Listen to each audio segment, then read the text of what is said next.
আমি নামাজ পড়বো, কার ভয় থাকতে হবে? আল্লাহর ভয় থাকতে হবে। আমি রোজা রাখবো, কার ভয় থাকতে হবে? আল্লাহর ভয় থাকতে হবে।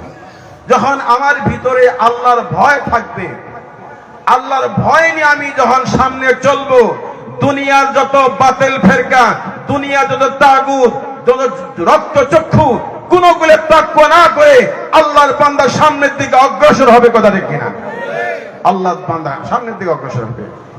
না রিমান্ডকে ভয় করবে, না জেলকে ভয় করবে, না জুলুমকে ভয় করবে, না ফাঁসির কাষ্ঠকে ভয় করবে, কোনো কিছুকে ভয় করবে না। ভয় করবে তো একজনকে, উনিকে আল্লাহকে ভয় করবে। কারে ভয় করবে? আল্লাহকে ভয় করবে। দুনিয়ার কোন তাগুতকে ভয় করবে না। ভয় করবা? কোন কিছুকে ভয় করবো? ভয় করবো একমাত্র কারে? আল্লাহরে ভয় করবো। আল্লাহ তা সুন্দরভাবে ডাক দিয়ে বলতেছেন, ইয়া আইয়ুহাল্লাযীনা আমানুত্তাকুল্লাহ,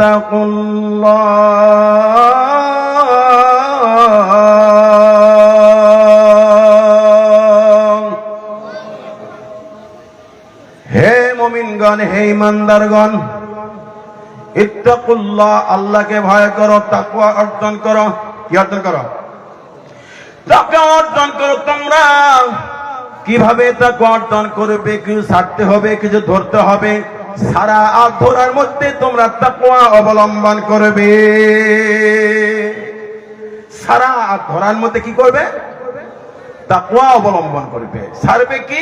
ঘুষ ছাড়বে, সুদ ছাড়বে, মিথ্যা কথা ছাড়বে, খারাপ নেশা ছাড়বে, ইয়াবা ছাড়বে, বাবা ছাড়বে, গান বাজনা ছাড়বে। এইগুলো সমস্ত জিনিস ছাড়বে। আর ধরবে কি? নামাজ ধরবে। কি ধরবে?